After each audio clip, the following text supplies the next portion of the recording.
영혼을 위로해 주시라고 우리 방금 불렀던 찬송가 가사처럼 주님께서 지신 십자가를 우리도 지고 주님께서 받으신 그 고난의 길을 우리가 함께 갈 것입니다. 사탄이 죄악이 우리를 아무리 엄습해온다 할지라도 우리는 그 길을 함께 갈 것입니다. 말씀을 시간을 위해서 여러분이 기도하는 심정으로 이 시간을 주께서 함께 기도하는 마음으로 참여해 주시기 바랍니다. 오늘 로마서 말씀을 하겠습니다.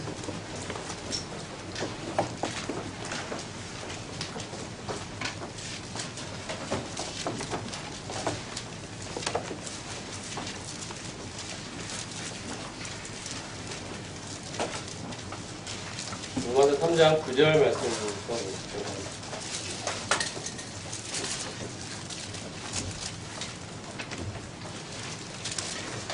우리는 처음에 이방인의 죄에 대해서 살펴봤었고요. 그 다음에 지난 시간에는 유대인의 죄와 함께 죄에 대한 회개에 대한 부분을 말씀을 드려봤습니다. 이번 시간에는 온 인류의 죄악됨에 대해서 말씀을 나누고자 합니다. 그것은 흔히 총체적인 부패, 총체적인 타락, 근본적인 부패라는 말로 알려져 있는 바로 인간의 죄악됨에 대한 하나님의 말씀입니다. 함께 로마서 3장 9절 말씀을 같이 읽도록 하겠습니다. 로마서 3장 9절 시작.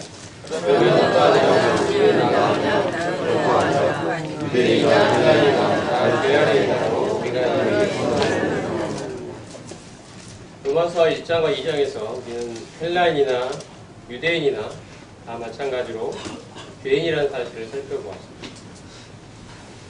성경에서 이 죄라는 말이 여기서 지금 로마서 3장 9절에 죄라는 말에 사용된 단어는 원어로 하마르티아라는 단어입니다. 이 단어는 특별히 신약 성경에서 헬라어로 죄를 가리킬 때 가장 많이 사용된 단어인데요. 그 뜻은 화살이 관역에서 벗어나는 것이라는 뜻을 가지고 있습니다. 성경에서 죄는 기본적으로 하나님이 인간에게 정하신 목표인 하나님을 최고로 사랑하고 영광스럽게 하는 삶을 벗어나서 그것이 화살이 꽂혀야 될 관역인데 그 관역을 벗어나서 자신이 세운 목표를 향해 인간들이 줄다름하고 있는 것을 가리킵니다. 신약 성경에서 죄를 묘사하는 단어로는 모두 12개가 있는 것으로 알려져 있습니다. 가장 일반적인 단어는 본문에 있는 하마르티아이고 그 외에 여러 가지 단어가 있는데 예를 들어서 아디티아라는 단어가 있고 이것은 하나님이 정하신 기준을 어기는 불의에 대한 말입니다. 또는 아노모스라는 단어가 있는데 이것은 법이나 질서 없이 살아가는 무법함을 가리킵니다. 또는 파라바시스가 있습니다. 하나님이 정하신 법을 어기는 범법을 가리킵니다. 또 플라나오라는 단어가 있는데 그릇되게 자기 길을 가는 자라는 뜻입니다. 파라프토마라는 단어는 올바른 길에서 벗어나 잘못된 길로 빠지는 것을 가리킵니다. 또한 아그노에인이라는 단어가 있고 이것은 우상숭배를 가리키고 파코스, 나쁜 것이라는 뜻이 있고요. 또한 포네로스, 악한 것, 아세베스, 불경건한 것, 또 히포크리시스, 이것은 거짓된 해석과 행동을 가리킵니다. 마지막으로 에노코스라는 단어가 있는데 이것은 죄책이라는 의미를 가지고 있습니다. 이상의 단어를 통해서 우리가 알 수 있는 죄에 대한 하나님의 정의는 죄는 기본적으로 하나님이 정하신 목적에서 벗어나 인간 자신의 뜻대로 살아가는 독립과 반역의 삶을 가리킨다고 할 수 있습니다. 이러한 죄가 나타나는 모습은 하나님의 법을 어기는 범법, 혹은 무법함, 불의함, 악함, 타락 등으로 다양하게 나타나고 그 결과 죄책을 가지게 된다고 할 수가 있습니다. 이것이 죄에 대한 성경적인 정의입니다. 성경에서 말씀하는 죄는 단순히 사회에서 정해놓은 기준을 어겨서 다른 사람들에게 피해를 주는 행위를 말하는 것이 아니라 창조주 되신 하나님께서 인간을 만드실 때 의도하신 목표인 하나님을 최고로 사랑하고 그분을 영화롭게 하는 것에서 벗어나서 인간 자신의 생각대로 살아온 독립과 반역의 삶을 가리킵니다. 인간들 보기에는 아무리 착해 보여도 자신의 삶의 주인이신 하나님을 벗어나 살고 있다면 그는 하나님 앞에서 분명한 죄인인 것입니다. 죄는 인간이 아니라 하나님의 기준으로 판단해야 합니다. 또한 로마서에서 말씀하고 있는 죄에 대한 이 단어는 로마서에는 죄가 단수형으로 나오기도 하고 복수형으로 나오기도 합니다. 영어로 치자면 sin이라고 나오기도 하고 sins라고 나오기도 합니다. 복수형의 죄들, sins는 각 개인이 지은 죄들을 가리키고 단수형의 죄는 그러한 죄를 짓게 만드는 내적인 원동력을 가리킵니다. 로마서에는 우리말 성경에는 잘 구분이 안 되어 있지만 원어나 이 영어 성경을 보면 단수와 복수가 분명히 구분이 되어 있습니다. 죄들은 개별적인 죄들을 가리키고 죄는 죄된 본성을 가리킨다고 할 수가 있습니다. 비유하자면 죄들은 병으로 인해 나타나는 여러 가지 증상들이고 죄는 병 그 자체라고 할 수가 있습니다. 혹은 죄들은 예를 들어 사과나무가 맺는 사과 열매들을 가리킨다고 할 수가 있고 죄는 그 사과나무 자체 혹은 사과나무의 뿌리를 가리킨다고 할 수가 있습니다. 죄는 원동력이고 근원을 가리키는 것이고 죄들은 그로 말미암아 나타난 열매와 결과들을 가리킵니다. 우리가 일상의 삶에서 짓는 죄들은 바로 열매들이고 우리는 그러한 열매들만 볼 게 아니라 그러한 열매들을 가져오는 내적인 원동력, 그 죄된 본성, 인간의 내면에 깊이 뿌리박혀 있는 이 죄된 본성, 이 로마서에서 단수형의 죄라고 되어 있는 이 부분에 대해서 우리가 또 주목할 필요가 있다고 생각합니다. 우리가 지은 죄들에 대한 문제는 로마서 3장까지, 길게 보면 5장 전반부까지 해서 그리스도의 보혈로 말미암은 칭이라는 이 해답을 하나님이 제시하고 계시고 이러한 죄들을 짓게 만드는 원동력으로서의 그 죄, 내면의 죄된 본성으로서의 죄에 대한 하나님의 해결책이 5장 후반부에서 8장에 걸쳐서 그리스도와의 연합을 통한 바로 이 죄의 권세로부터의 해방의 진리를 로마서가 분명히 말씀하고 있습니다.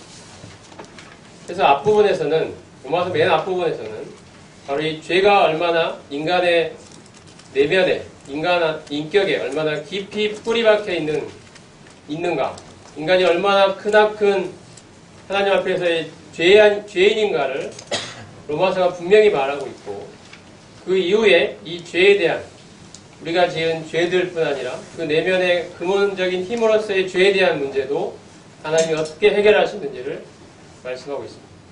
오늘은 바로 이 3장 통해서 사람이 얼마나 큰 죄인인가, 이 죄가 사람의 인격을 얼마나 크게 갉아먹고 있는가, 우리가 하나님 앞에서 얼마나 크나큰 죄인인지를 말씀을 통해 살펴보고자 합니다. 여기서 살펴보는 이유가 여러 가지 있을 수 있지만 그 의미나 그 가치가 여러 가지가 있을 수 있습니다. 예를 들어서 우리가 그동안 주일날 강단을 통해서 들려지는 많은 말씀들이 성도들이 구원받은 후에도 삶의 변화가 나타나지 않기 때문에 그러한 것들을 해결하기 위해서 불법적인 이야기들이 많이 강조되는 그런 설교들이 많이 있었습니다. 이렇게 살아야 된다, 살아야 되지 않겠느냐, 왜 살지 못하느냐라고 다그치고 때로는 혼내기도 하고 이러한 율법에 기초한 의무와 책임을 강조하는 그러한 설교들이 많이 있었습니다. 구원받은 후에도 삶의 변화가 나타나지 않으니까 그걸 통해서 율법을 통해서 그러한 문제를 해결해 보려고 하는 시도입니다. 하지만 그러한 시도는 결코 성공할 수가 없습니다. 율법의 문제를 나중에 로마 10장에서 보겠지만 율법적인 시도로는 사람의 행동을 바꿔낼 수가 없습니다. 구원받은 사람의 삶이 실제 삶에서 변화를 일으키려면 복음으로 돌아가야 됩니다. 복음의 그 참된 의미를 보다 분명하게 성경적으로 확립할 필요가 있습니다. 수박 거달기식의 어떤 복음이 아니라 말씀에 나타난 복음의 깊이를 분명하게 깨달을 때 삶의 변화는 자연스럽게 나타나는 것입니다. 복음이 우리가 생각하는 복음이 단순히 죽어서 하늘나라 가는 것에만 국한되어 있고 그것만이 복음이라고 생각하기 때문에 그러한 복음을 받아들인 사람의 삶에 왜 변화가 나타나지 않는지를 궁금해하면서도 그에 대한 근본적인 해답을 제시해주지 못해왔습니다. 그것은 바로 복음이 가지고 있는 그 풍성함과 깊이를 그대로 우리가 깨닫는 데 있는 것입니다. 오늘도 죄에 대한 이야기를 하는 것은 죄가 복음의 일부이기 때문입니다. 우리가 죄를 피상적으로 이해하게 되면 그 죄로부터 용서받고 죄사함 받았다는 그 사실도 아주 피상적이고 깊이가 얕을 수밖에 없고요. 그로 말미암아 정말 죄사함을 받은 자의 삶에 나타나는 그 하나님께 대한 헌신과 하나님께 대한 사랑, 하나님을 경외하는 삶이 나타나지 않는 것입니다. 죄에 대해서 자신이 얼마나 하나님 앞에 크나큰 죄인인지를 깊이 있게 이 복음을 통하여 깨달을 때 이러한 죄로부터 용서하신 하나님의 그 크신 사랑에 대해서 우리는 더 깊이 있게 알게 되고 이러한 하나님께 나의 삶을 온전히 바치고 드리는 삶이 너무도 당연하고 마땅한 그 결과물로 따라오게 됩니다. 이러한 모든 것에 대한 해답이 복음 안에 담겨 있습니다. 우리의 삶에 깊이가 없고 우리의 하나님께 대한 헌신이 얕은 이유는 바로 이 죄에 대한 이해와 깊이, 그 깊이에 대한 깨달음이 약하기 때문일 거라고 저는 생각합니다. 그래서 오늘 지금 읽은 본문 말씀이 로마서 3장 9절 이하의 말씀을 통하여 우리는 인간의 죄됨에 대해서 그 깊이에 대해서 살펴보려고 하는 것입니다. 로마서 3장 9절부터 18절까지의 이 말씀은 주제는 전적인 부패라고 할 수가 있습니다. 전적인 부패는 인간이 하나님 앞에서 얼마나 큰 죄인인가를 나타내는 그러한 교리라고 할 수가 있습니다. 전적인 부패는 두 가지 측면에서 살펴볼 수 있는데요. 첫 번째는 죄가 인간의 인격을 이루는 모든 영역, 지식과 감정과 의지에 크나큰 영향을 미치고 있어서 이로 인해 인간의 전인격이 죄에게 지배당하고 있다는 사실을 나타냅니다. 이것은 전인격적인 부패입니다. 그리고 또 하나의 측면은 이러한 전인격적인 부패로부터 자유로운 인간은 아무도 없다는 것입니다. 이 죄가 모든 인간에게 영향을 미쳤다는 것입니다. 죄의 보편성에 관한 문제입니다. 죄가 모든 인간을 사로잡고 있고 인격의 모든 영역을 망쳐놓았다는 것이 바로 이 전적인 부패에 관한 교리입니다. 이것은 로마서 3장이 증거하고 있는 말씀의 진리입니다. 인간이 사람들의 수준에서 볼 때는 어떤 것도 선한 것을 행하지 않는다는 의미는 아닙니다. 인간은 누구나 모든 종류의 악을 빠짐없이 행한다는 의미도 아닙니다. 인간은 모두 다 자신이 저지를 수 있는 가장 악한 수준의 죄를 행한다는 의미도 아닙니다. 전적인 부패는 아까 말씀드린 것처럼 인격의 모든 영역에 죄가 얼마나 크나큰 영향을 미치고 있는지 우리의 지식, 우리의 감정, 우리의 의지에 이 죄라는 요소가 얼마나 우리의 모든 인격을 크게 사로잡고 있는지를 말씀하고 있습니다. 그리고 이러한 전인격적인 부패로부터 자유로운 인간은 아무도 없다는 것입니다. 모든 인간이 하나님 앞에서 죄인이라는 사실. 이 크나큰 죄를 안고 살아가는 존재가 바로 사람입니다. 이것에 대해서 10절부터 12절까지에서는 죄가 이 모든 인간을 지배하고 있다는 죄의 보편성을 다루고 있고 13절부터 18절에서는 죄가 인간을 어떻게까지 망가뜨려 놓았는지를 전인격적인 부패를 다루고 있습니다.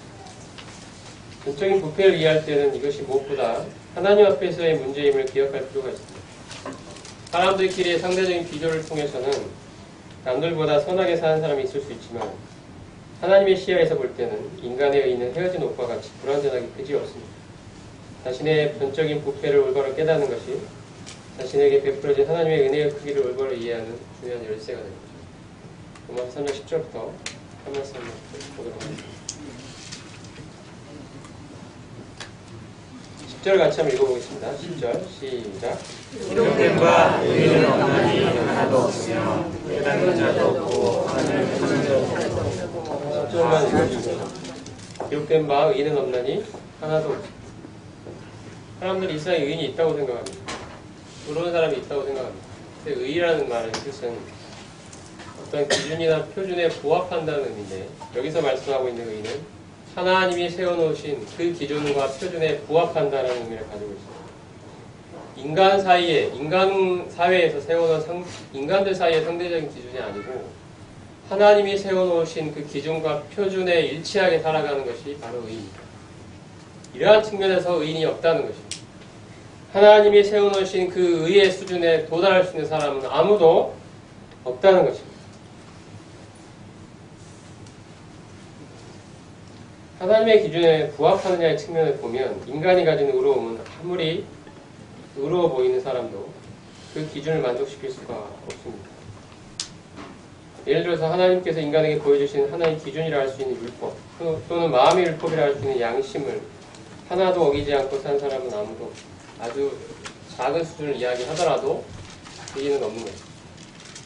하물며 하나님이 세워놓으신 그 큰 절대적인 기준에 비춰봤을 때 우리 인간이 얼마나 하나님 앞에 의롭다고 내세울 수 있는 것이 그 어떤 것도 없다는 사실을 말씀하십니다. 우리의 의는 다 더러운 옷과 같다고 하나님이 말씀하십니다.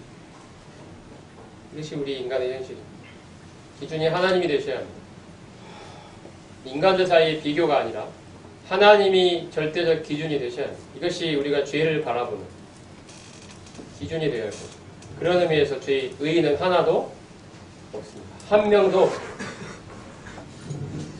11절도 같이 읽어보겠습니다. 11절 시작. 깨닫는 자도 없고 하나님을 찾는 자도 없고. 깨닫는 자도 없고, 깨닫는다는 말은 여기서 원래의 의미는 개별적인 사실들을 모아서 전체로 종합해낸다는 뜻을 가지고 있습니다. 이 단어는 개별적인 사실들에 관해 존재하는 관계들을 올바로 파악해서 전체의 그림을 정확하게 간파해내는 것을 의미합니다. 이 본문에서 이 단어는 하나님에 관한 진리들을 모아서 그 의미와 관계를 올바로 파악해내는 것을 의미합니다. 이 단어가 본문에서 현재형으로 사용이 되어 있는데요. 그것을 고려해서 보면 깨닫는 자도 없고라는 말의 뜻은 하나님에 관한 진리들이 담고 있는 의미를 계속해서 깨닫고 있는 사람이 없다는 뜻입니다. 하나님에 관한 영적인 진리는 거듭나지 못한 자연인은 결코 깨달을 수 없는, 아무리 그가 지적 능력이 뛰어난다 하더라도 도저히 깨달을 수 없는 영적인 진리라는 사실을 말씀하고 있습니다. 고린도전서 2장을 보면 육에 속한 사람은 즉 자연인은 하나님의 성령의 일들을 받지 아니하나니 이는 그것들이 그에게는 어리석게 보이며 또 그는 그것들을 알 수도 없나니 그러한 일은 영적으로라야 분별되기 때문이라고 말씀하고 있습니다. 이 성령에 의하여 거듭난 사람만이 영적인 진리를 깨닫게 됩니다. 깨닫는 자가 없다라고 분명히 하나님이 말씀하십니다. 그리고 하나님을 찾는 자도 없다라고 또한 말씀하십니다. 우리 이 말씀을 보면서 의아해할 수도 있습니다. 하나님을 찾는 사람이 한 명도 과연 없을까? 일부라도, 소수라도, 작지만 있을 수가 있을 텐데 왜 하나님은 하나도 없다라고 말씀하십니까? 이 말씀도 여기에 사용된 시제가 현재 시제입니다.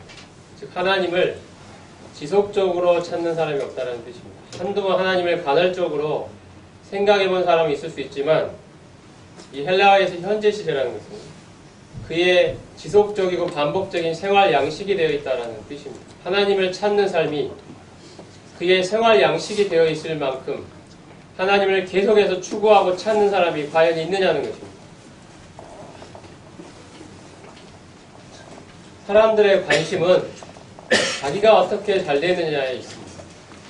내가 이 세상에서 어떻게 영광을 받느냐에 있습니다. 내가 얼마나 높아지느냐에 있습니다. 나의 꿈이, 내 생각과 내 계획이 이 세상에서 얼마나 실현되느냐에 있습니다. 다른 사람이 내 발 앞에 얼마나 무릎을 꿇느냐에 있습니다. 내가 얼마나 높아지느냐에 있습니다. 내 관심, 내 계획, 내 뜻, 내 꿈, 이것을 이루는 것이 모든 삶의 목표가 되어 있는 삶입니다. 여기에 과연 하나님이 얼마나 그 사이에 끼어들고 계시냐는 것입니다. 한 번씩 생각해본, 삶에 어려움이 생길 때, 의지할 데가 없을 때 한두 번 생각해본 그런 하나님이 아니고 내 삶을 지배하시고 주관하실 분으로 그 하나님께 나의 모든 삶을 바칠 분으로 찾고 있는 그 하나님을 얼마나 삶에서 지속적이고 반복적으로 나의 생활 양식이라고 할 만큼 찾고 있었냐는 이런 사람은 아무도 없습니다. 아무도 없습니다. 하나님을 참되게 찾는 사람은 꼭 사람들 중에 일부가 진지하게 하나님을 찾는 것처럼 보인다 할지라도 그들이 찾는 것은 성경에서 증거하는 실제의 하나님이 아닙니다. 그들이 찾는 것은 그들이 생각해낸 자기 자신의 하나님입니다. 하나님이란 존재에게 자기 자신의 뜻과 욕심을 투영시켜놓고 이런 하나님이 나타나서 나의 삶을 도와줄 거라고 생각하고 그 하나님을 찾고 있습니다. 그것은 우상이나 마찬가지입니다. 내가 생각해내고 내가 고안해낸 하나님, 내 마음과 내 뜻대로 요리할 수 있는 하나님, 그 하나님을 사람들은 찾는 것입니다. 나의 구미를 만족시켜주는 하나님, 나의 삶에 보탬과 도움이 되줄 하나님, 내가 원하는 내 인생을 화려하게 빛내줄 하나님, 그 하나님을 사람들은 찾고 있습니다. 성경의 하나님, 온 우주를 지으신 만유의 주인, 우리의 모든 삶과 우리의 모든 생애를 바쳐서 그 앞에 엎드리고 경배하게 드리기에 마땅한 나의 주인 되신 그 하나님을 찾는 사람은 없다. 이것이 우리의 현실, 우리 인간의 모습입니다. 12절 같이 한번 읽어보겠습니다. 12절 시작. 다 치우쳐 함께 유익하게 되고 선을 가르쳐주니 하나도 없도다. 이렇게 치우쳐라는 단어의 뜻은 원래의 경로에서 벗어나 다른 방향으로 가다라는 뜻입니다. 이 구절에서는 하나님께서 정하시는 올바른 길에서 벗어나 잘못된 방향으로 가다라는 뜻으로 사용됐습니다.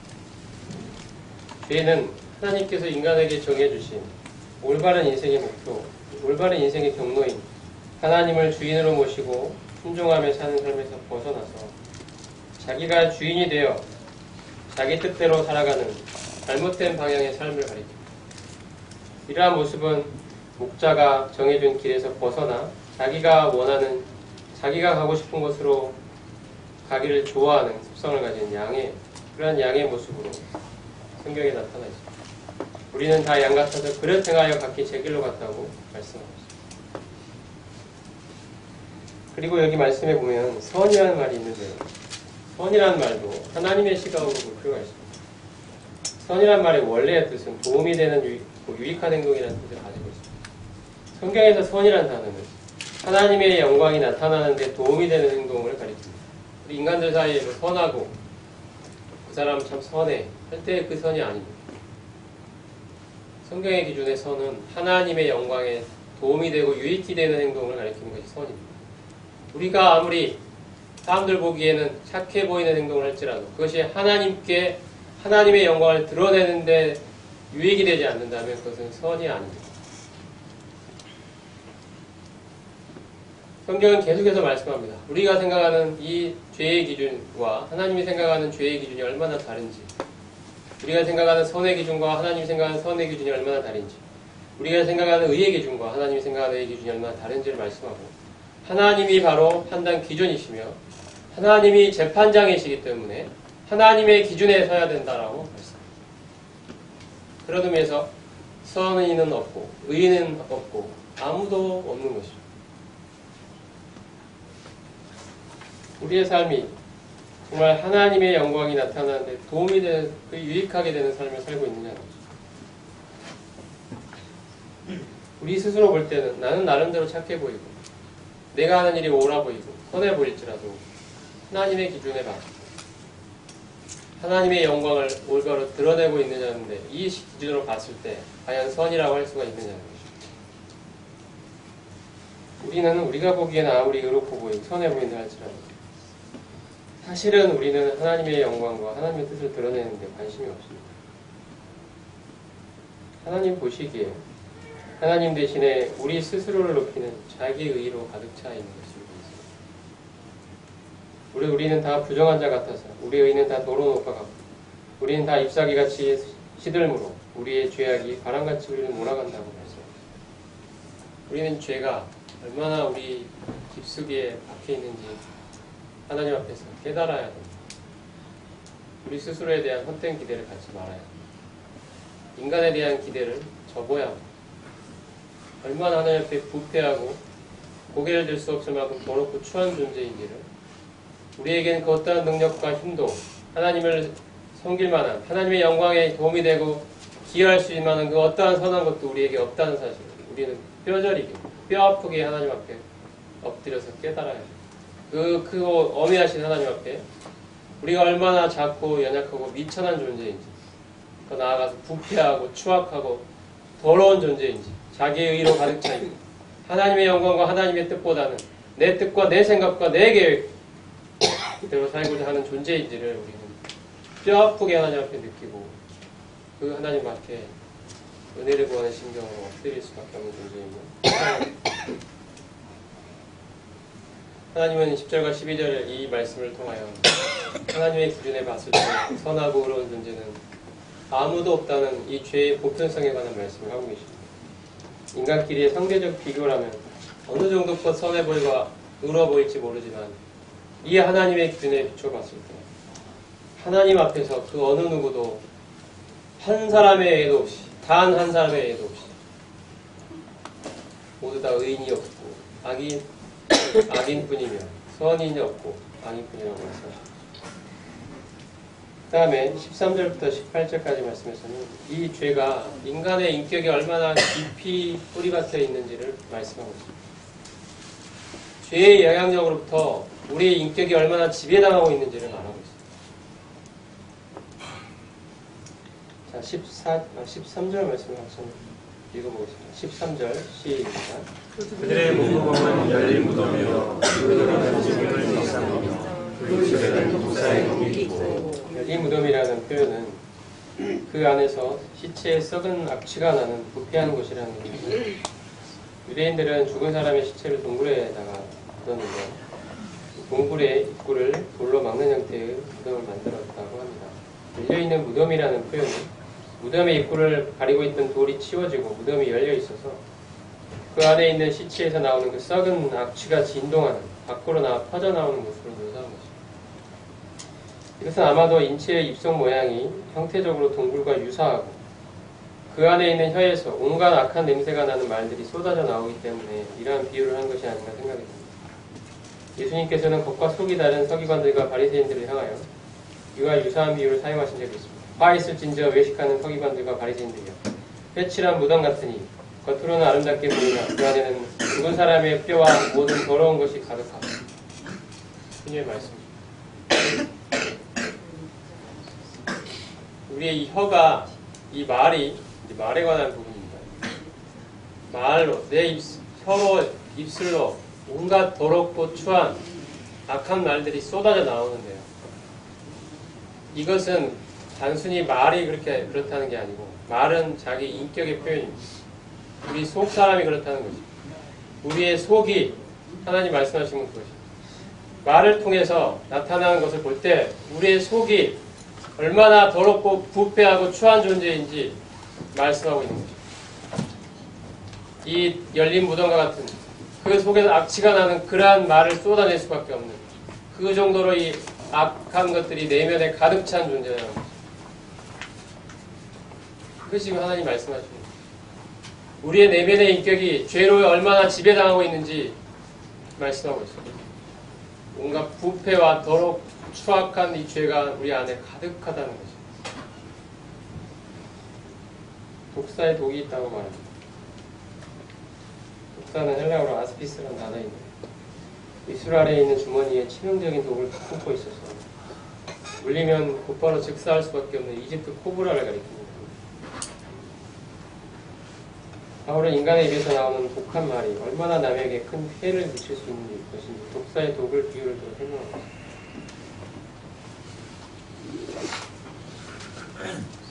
인간의 입에서 나오는 이 말의 치명적인 악함에 대해서 야고보는 혀는 곧 불의 세계라. 혀는 우리 지체 중에서 온 몸을 더럽히고 삶의 수레바퀴를 불사르나니 사르는 것이 지옥불에서 나는다. 혀는 능히 길들일 사람이 없나니 쉬지 아니하는 악이요 죽이는 독이 가득한 것이라고 말했습니다. 바울이 본문에서 강조하고자 하는 것은 단순히 말을 조심해서 하라는 의도가 아니고 말이라는 것이 내면의 인격이 외부로 나타나는 그런 표현되는 수단임을 생각해 볼 때 인간의 말이 그처럼 악하고 부패해 있다는 것은 인간 내면의 인격이 얼마나 그처럼 악하고 부패해 있는가를 단적으로 보여주고 있다는 사실을 말하고자 합니다. 죄로 인해 오염되고 왜곡된 인격의 부패함이 얼마나 우리가 생각할 것보다 훨씬 더 크고 심각한 것인지를 그가 내뱉는 말을 통해 여실히 드러내고 있다는 사실입니다. 만물보다 심히 부패하고 거짓된 것이 사람의 마음이라고 말씀합니다. 14절 말씀 같이 읽어보겠습니다. 14절 시작. 그 입에는 저주와 독이 가득하고 저주라는 말에 사용된 단어는 남에게 악한 일이 일어나기를 바라며 그 소원을 밖으로 표현하는 것을 가리킵니다. 우리가 생각하는 흔히 말하는 저주입니다. 인간의 마음은 자신을 불쾌하게 만든 다른 사람들에게 악한 일이 일어나기를 소원하고 악담을 통해 저주를 내렸습니다. 때로 인간은 하나님을 향해서도 저주를 퍼붓기도 합니다. 하나님의 간섭과 개입을 극도로 싫어하는 본성으로 인해서 인간은 하나님을 향해서도 악담과 저주를 내렸습니다. 여기서 악독이라는 말은 원래 뜻은 이 미각을 아프게 하는 쓴맛을 가리키고 혹은 남의 마음을 쏘는 독한 적대감을 가리키는 것이 악독입니다. 인간은 남에 대해 마음에 화가 일어나면 남을 용서하지 않고 마음속에 적대감을 쌓아둡니다. 마음속에 풀지 않고 쌓아둔 이러한 독한 적대감은 기회만 되면 입을 통하여 밖으로 표현되고 남의 마음에 비수처럼 바뀌게 됩니다. 시편 말씀에 저희가 칼같이 자기 혀를 연마하며 화살같이 독한 말로 겨누고라는 말씀이 있습니다. 또한 인간은 평소에 자신의 삶에 아무런 문제가 없을 때는 하나님을 생각하지도 않으면서 자신의 삶에 조금이라도 나쁜 일이 일어나면 괜히 하나님을 비난하고 원망합니다. 잘 되면 자신 탓이고 안 되면 하나님 탓입니다. 본성적으로 하나님의 주인됨을 싫어하기 때문에 이러한 인간은 마음에 하나님을 향한 적대감을 쌓아두고 있다가 하나님을 비난할 거리가 생기기만 하면 하나님의 마음을 아프게 하는 독한 말을 퍼부어야 됩니다. 그것이 인간의 현실입니다. 우리의 모습입니다. 13절과 14절은 인간의 말이 얼마나 독하고 악한 것인지를 보여주고 있습니다. 이로 인해서 우리 인격의 이 내면의 인격이 하나님 앞에 얼마나 더럽고 부패하고 추악한 존재인지를 열심히 드러내고 있습니다. 죄는 인간의 인격에 얼마나 크고 깊은 영향을 주었는지 모릅니다. 겉으로 보기에는 번질해 보이는 거지만 우리의 마음은, 이 내면의 인격은 우리의 생각과 우리의 감정과 우리의 의지는 이 죄 때문에 얼마나 심각하게 비틀려 있는지 모릅니다. 15절 같이 한번 보겠습니다. 15절 시작. 그 말은 이를 말하지라. 이 말씀은 잠언에 있는 말씀 인용한 것인데 무릇 그 발은 악으로 달려가며 피를 흘리는데 빠름이니라고 말씀하셨습니다. 인간의 마음속에 있는 탐욕과 증오, 시기심과 복수심이 뒤얽혀서 인간의 역사는 피 흘림의 역사가 나타나 있습니다. 지금도 수많은 전쟁과 싸움이 지속되고 있습니다. 개인과 개인끼리의 싸움, 집단과 집단 사이의 전쟁, 국가와 국가 사이에, 민족과 민족 사이에 수없는 전쟁이 지금도 피 흘림이 계속되고 있습니다. 이것이 인간의 역사입니다. 인간의 역사의 어느 한순간이라도 전쟁이 멈춘 적이 있었습니다. 인간의 마음속에 있는 이 탐욕과 죄, 남을 향한 그 시기심과 증오, 그 욕심이 뒤얽혀서 다른 인간을 없애버리고자 하는 그 악한 가해 본능이 인간의 역사에는 끝없이 표출되어 왔습니다. 남을 피를 흘리는데 빠르게 살아왔습니다.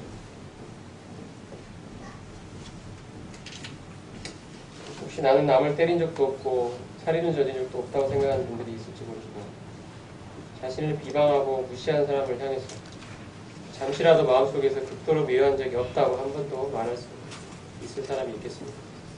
그런 적은 난 한 번도 없다. 그런 사람이 있겠습니까? 그때 주변에 지켜본 사람이 아무도 없고 그 사람이 나를 알아볼 수 없는 상황이었다면 그 사람이 틈을 보일 때 나 역시 그에게 폭력을 가하고 그를 제거하려 들지 않았을 것이라고 누가 자신 있게 장담할 수 있겠습니까? 단지 기회가 없었을 뿐이지 나의 마음은 이미 폭력과 살인을 저지른 것이나 마찬가지입니다. 아담이 하나님의 주인됨을 저버리고 자신이 주인이 되고자 하는 하나님의 금하신 열매를 먹고 타락한 이래로 그의 후손으로 태어난 모든 인류는 이러한 폭력성이 내재된 죄인으로 태어났습니다. 어린아이를 보더라도 알 수가 있습니다. 갓난 아이도 자기가 손에 쥐고 있는 무언가를 다른 아이에게 주자고 손에서 뺏으려고 그러면 누가 또 자기가 갖고 있던 뭐라도 가져가려고 그러면 다른 아이를 때리고 소리를 지르고 핥히기도 합니다. 사람의 안에는 이러한 깊은 죄가 뿌리박혀 있습니다. 우리는 구원받은 뒤에도 뭔가 내 자신의 힘과 나의 의지와 나의 결심으로 얼마든지 하나님을 섬길 수 있을 것이라고 생각하는 그 착각에 빠질 때가 많습니다. 내가 얼마나 특히 구원받기 전부터 가지고 있던 이 육신이 얼마나 크고 큰 이 죄의 덩어리인지를 우리가 정말 깊이 있게 깨닫지 못하면 우리는 하나님을 섬기는 그 자원을 결국은 나의 것으로 삼고 내 안에 있는 어떤 선한 것으로 하나님을 사랑하고 섬길 수 있다고 생각하는 그 착각에 빠질 수밖에 없습니다. 내가 얼마나 부패하고 추악하고 더럽고 영적으로 무능력하고 타락한 존재인지 우리는 깊이 있게 정말로 하나님 앞에 깊이 있게 깨달을 필요가 있습니다. 나에게는 그 어떠한 가능성도 선한 것도 없는 존재라고 하나님 앞에 무릎을 꿇고 고백해야 합니다. 진심으로 고백해야 합니다. 나는 그렇게까지 악한 사람은 아니야. 나는 물론 죄인인 건 맞지만 내 안에 선한 것도 있어. 나는 얼마든지 결심하면 하나님을 잘 섬길 수도 있는 존재야. 라는 마음이 우리 가운데 있다면 우리는 이런 말씀들을 통해서 우리 인격을 사로잡고 있는 죄의 깊이를 보아야 합니다. 나는 내가 생각하는 만큼 그렇게 깨끗하고 잘난 존재가 아니야.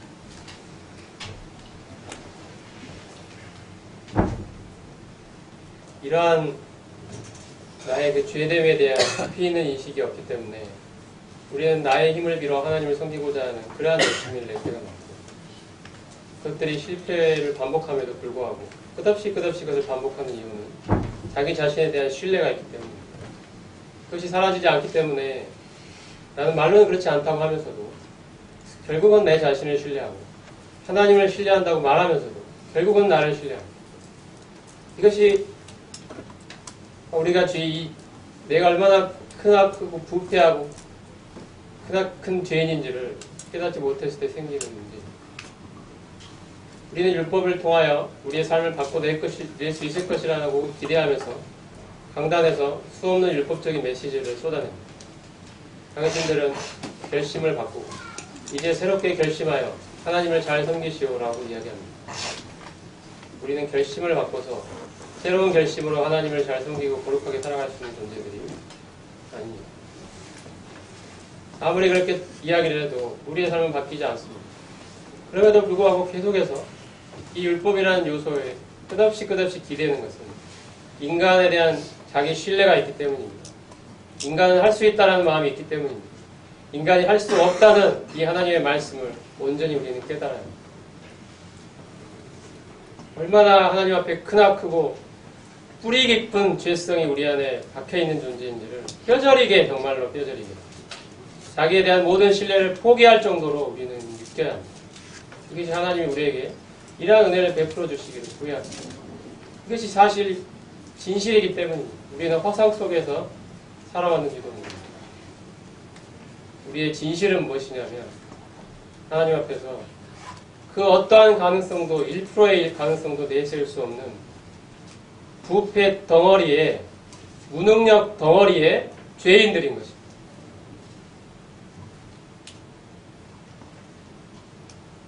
16절 말씀을 한번 보겠습니다. 같이 읽어보겠습니다. 시작. 파멸과 고생이 그 길에 있어. 인간의 죄가 나타난 곳마다 파멸과 고통이 없는 곳이 없습니다. 죄는 자신뿐 아니라 다른 사람의 삶에도 파멸과 재앙을 불러옵니다. 죄라는 근본적인 문제가 해결되지 않는 한 세상은 결코 나아질 수 없을 것입니다. 인간은 하나님 없이도 과학과 문화의 힘으로 더 나은 세상, 더 좋은 세상을 만들 수 있다고 믿고 있지만 인간의 내면에 내재되어 있는 이러한 죄의 문제가 해결되지 않는 한 이 세상에는 파멸과 고생이 끝없이 반복될 것입니다. 결코 재앙과 고통은 사라지지 않을 것입니다. 이것은 하나님을 떠난 인간의 선택이 자초한 비극적인 결과입니다. 17절 말씀 보겠습니다. 같이 시작.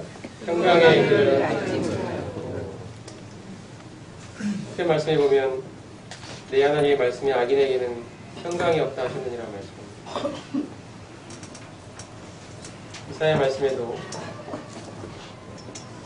이사야 말씀에 여호와께서 말씀하시되 악인에게는 평강이 없다 하셨느니라. 하나님을 떠난 죄인의 삶에는 평안이 없다라고 성경이 일관되게 말씀합니다. 하나님으로부터 독립하여 인간의 힘으로 사회를 세우면 더 나은 세상을 만들 수 있을 것이라는 행복과 평안이 가득한 세상을 만들 수 있을 것이라는 인간의 기대는 그들 안에 내재되어 있는 이 죄의 문제 때문에 처참하게 무너졌습니다. 지금까지 인류 역사가 그것을 잘 보여주고 있습니다. 인간이 하나님을 떠난 결과는 가인의 삶에서 보여주듯이 피 흘림이고 유대인에 대한 나치의 대학살에서 보듯이 학살이며 인간의 역사에 지금까지 끝없이 이어져 온 셀 수 없는 수많은 전쟁들이죠. 그들은 진정 평안의 길을 모르고 살아온 것입니다. 자신을 지으신 하나님을 떠나 스스로 자기 인생의 주인이 되고자 독립과 반역의 길을 걸었던 인류의 역사에 단 한 번이라도 이 전쟁이 그친 적이 있었습니다. 전쟁이 그치고 평화가 찾아온 적이 있었습니다. 우리는 지금도 전쟁의 위협 속에서 살고 있습니다.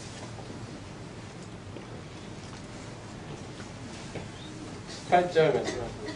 18절 시작. 그들의 눈앞에 하나님을 두려워함이 없느니라. 이 구절에서 바울은 죄에 관한 가장 근본적이고 의미심장한 언급을 하고 있습니다. 그것은 바로 죄의 본질은 하나님을 두려워하지 않는 데 있다는 사실. 하나님께서 어떤 분이심을 진정으로 깨닫고 믿는다면 우리는 마땅히 하나님을 두려워할 수밖에 없을 것입니다. 하나님께서는 우리 인간을 포함해서 온 우주를 지으시고 지금도 모든 피조물을 다스리고 계시는 높고 크고 위대하신 어미하신 창조주 하나님이십니다. 완전히 거룩하고 영광스러운 분이십니다. 공의로운 재판장이 되십니다. 이 사실을 우리가 진정으로 깨닫고 믿고 있다면 이 하나님을 어찌 두려워하지 않을 수 있겠습니까? 그분의 크신 위엄과 존귀하심과 높고 위대하심을 우리가 생각해 볼 때 어떻게 우리가 그분 앞에 엎드리지 않을 수 있겠습니까? 그분의 말씀 하나하나가 우리에게 두려움으로 다가오지 않겠습니까? 그분은 우리와는 차원이 다른 창조주이시기 때문입니다. 우리는 창조주이신 하나님을 내 삶의 주인으로 모시고 마땅히 두려워하며 복종할 줄 알아야 합니다. 하나님께 대한 경외심이야말로 하나님을 향해 나아가는 사람이 가지고 있어야 될 가장 근본적인 마음가짐입니다.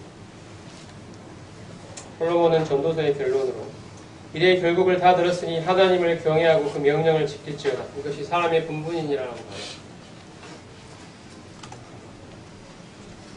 죄는 뭐냐면 우리가 깨달아야 할 죄의 본질은 뭐냐면 이처럼 거룩하고 존엄하신 하나님을 마음속에서 지워버리고 자신이 스스로 인생의 주인이 되어 하나님과 독립적으로 살아가려는 인간의 본성이라고 할 수 있습니다.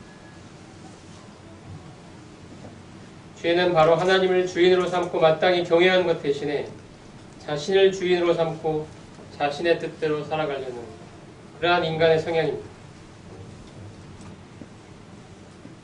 그래서 저는 어린 자녀들에게 혹은 하나님을 아직 모르는 구도자들, 불신자들에게 하나님을 경외하는 마음을 가르쳐야 된다고 생각합니다. 제일 먼저 가르쳐야 할 것은 하나님에 대한 경외심입니다.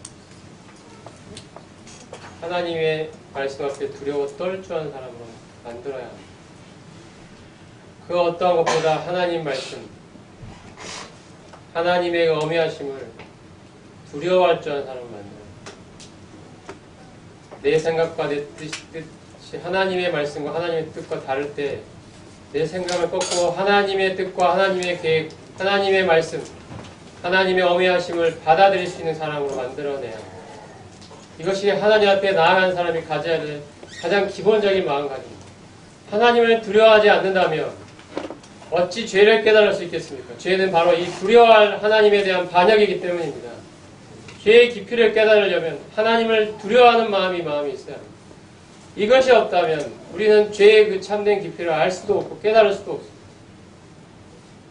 죄를 피상적으로만 그저 다른 사람에게 좀 나쁜 짓 하고 마음속에 나쁜 생각 품고 이러한 도덕적인 수준으로 격화시켜버린다면 우리는 도저히 하나님이 말씀하시는 그러한 삶으로 나아갈 수 없습니다.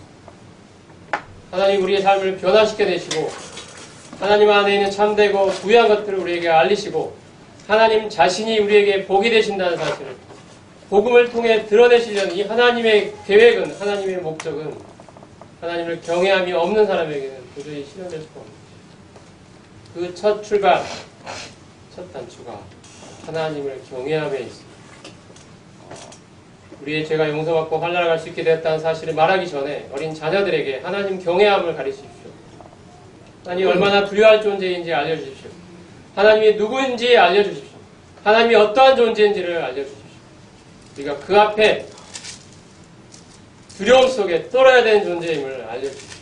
하나님의 그 무서움을 알려주셔야 됩니다. 이것이 먼저 바탕이 돼요.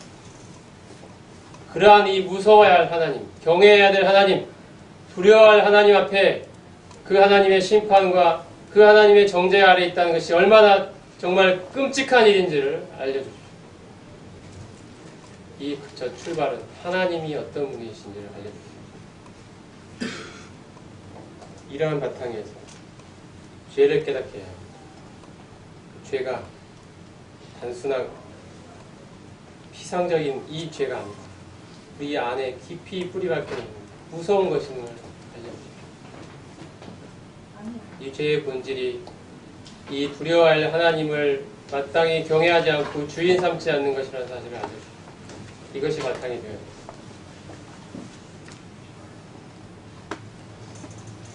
하나님께 대한 경외심이 바탕이 되지 않고서는 죄에 대한 올바른 깨달음을 가질 수 없습니다. 영혼을 구원하는 참된 믿음에 이르기도 어려워집니다. 거룩하신 창조주 하나님을 마땅히 경외하는 마음이 우리에게 없다면 우리는 우리가 이러한 하나님 앞에서 저지른 죄의 무게도 깨닫기 어려울 것이고 따라서 그분께서 우리 같은 죄인들에게 베푸신 크신 죄 용서의 깊이도 결코 알 수 없습니다. 하나님은 우리가 가볍게 이야기할 수 있는 분이 결코 아닙니다. 하나님에 대한 이야기만 나오면 우리는 큰 경외심으로 그 앞에 엎드려야 되는 존재죠. 구약에서 하나님의 영광을 조금이라도 그 뒷모습이라도 그 아주 일부라도 접했던 모든 인간들은 하나님 앞에 엎드려 죽은 자처럼 보였습니다. 그 큰 하나님의 어미하심 앞에 두려워 벌벌 떨었습니다. 이것이 하나님의 참된 본질입니다. 하나님은 산타클로스가 아닙니다. 하나님은 마음씨 좋은 옆집 할아버지도 아닙니다. 내 생일날 나타나서 나에게 선물을 가져다 주는 존재도 아닙니다. 하나님은 맥도날드 치킨의 맥도날드가 할아버지 같은 KFC의 그 할아버지 같은 그 수염이 덕수룩한 그런 친구 같은 그런 존재가 아닙니다. 하나님은 온 우주, 크고 광대하신 우주를 지으신 창조의 주인이십니다. 어미하신 창조주이십니다.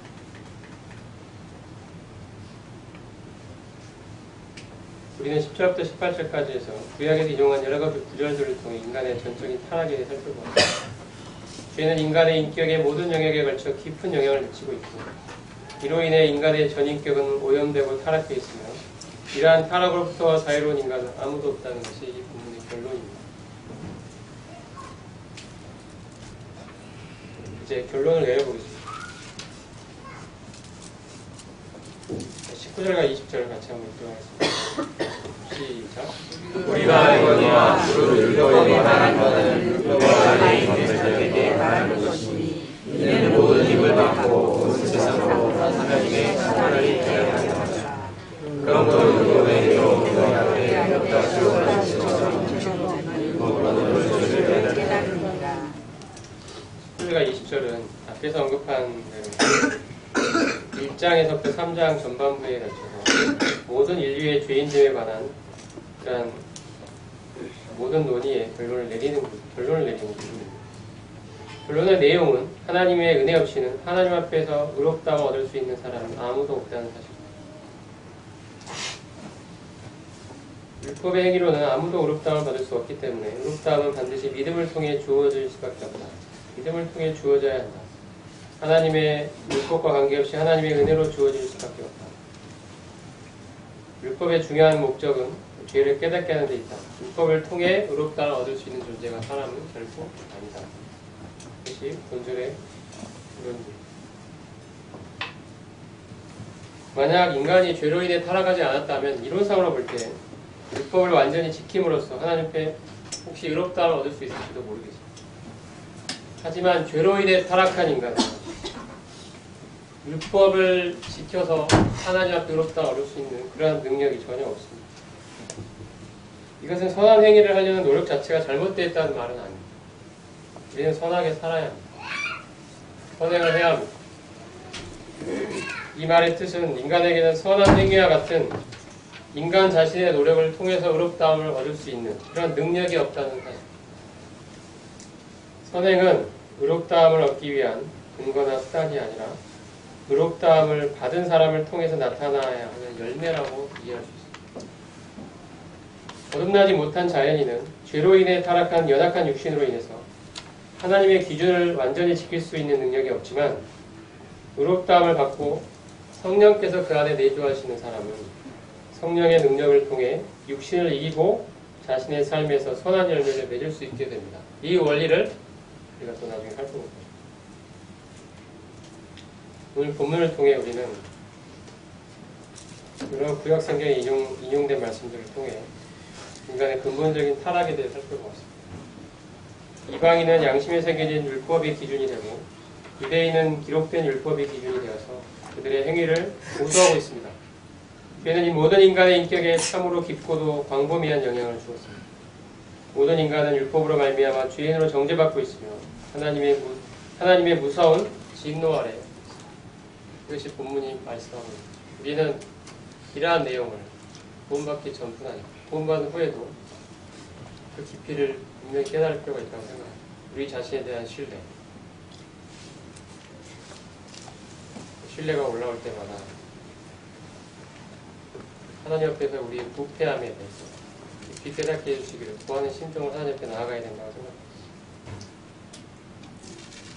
내가 내 안에 있는 육신이 얼마나 하나님 앞에 무능력하고 부패한 존재인지 처절한 절망감 속에 들어가시기 바랍니다. 그러한 절망감 속에 있을 때 우리는 비로소 육신을 의지하지 않고 성령을 의지할 수 있는 그런 실제적인 준비가 될 수 있습니다.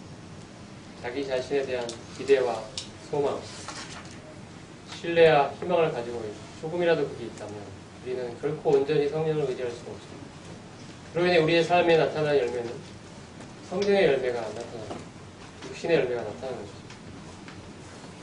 우리 하나님 앞에 엎드려 바로 내 자신이 얼마나 부패하고 추악한 존재인지 진지하고 솔직하게 하나님 앞에 엎드려 내 영혼에 내 심령에 하나님의 밝은 빛으로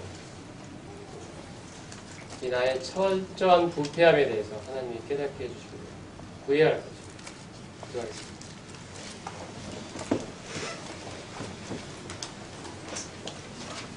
하나님, 우리는 우리 자신이 입으로는 죄인이라고 말하면서도 겉으로 그렇게 말하면서도 속으로는 나는 그래도 괜찮은 사람이야 라고 생각하며 살아왔습니다. 남들보다 조금 더 종교적입니다. 남들이 입에 담는 말도 그렇게 악한 말도 하지 않고 나름대로 선하게 살려고 노력하고 살아오고 나름대로 하나님을 섬긴다고 살아오고 그러한 종교성이 우리에게 있다고 생각하고 살아왔습니다. 하지만 하나님 말씀하십니다. 하나님 앞에 그 어떠한 사람도 내세울 수 있는 그 어떠한 것도 하나님 앞에 내세울 그 어떠한 의도 없다는 사실을 말씀합니다. 단 1%의 의도 하나님 앞에 합당히 드려질 수 있는 것이 없다는 사실을 말씀합니다. 하나님, 저희가 이 사실을 분명히 깨닫게 되기를 원합니다. 저희가 얼마나 더럽고 부패하고 추악한 존재인지 그 처절한 절망감 속으로 들어가기를 원합니다. 그를 통하여 참 저희 자신으로는 하나님을 기쁘시게 할 수 있는 그 어떠한 것도 없는 존재임을 깨닫게 되기를 원합니다. 그리하여 저희 자신을 신뢰하지 않고 저희 자신을 대한 소망을 두지 않고 오로지 저희 안에 계신 우리의 유일한 소망 되신 이 성령님을 의지할 수 있게 되기를 원합니다. 아멘. 참 저희 자신이 십자가에 못 박혀 죽은 존재임을 입술이 아니라 마음속 깊숙이 인정하는 존재가 되기를 원합니다. 아멘. 이를 통하여 이제 그리스도의 생명으로 나온 삶이 그 무엇인지를 저희 삶으로 깨달아 저희 삶에서 참으로 성령의 열매를 맺고 살아가는 변화된 인생을 살 수 있기를 원합니다. 복음이 담고 있는 이 능력이 저희의 삶을 지배하시고 통치하셔서 하나님의 말씀의 이 권능으로 말미암아 저희의 삶이 송두리째 변화되고 그 뿌리 속에서부터 하나님의 말씀으로 가득 채워져서 하나님이 복음을 통해 의도하시는 우리를 구원하실 때 하나님이 가지신 그 위대한 목표인 하나님의 형상을 우리가 이 땅에 살아가면서 반드시 닮아서 하나님을 영화롭게 하는 삶이 될 수 있기를 소원합니다. 하나님, 이러한 놀라운 축복을 저희 삶에 이루어 주시옵소서. 그리하여 대학로교회가 참으로 이 복음을 살아내는 사람들, 복음을 말미암아 하나님의 형상대로 변화되어 가는 사람들, 참 육신이 가운데 나타나지 않고 오로지 성령의 열매만이 나타나는 우리 주님의 영광만이 나타나는 교회가 되기를 소원합니다. 주님, 이러한 일을 우리에게 이루어 주시옵소서. 감사를 드리고 우리 주 예수 그리스도의 이름으로 기도드립니다. 아멘.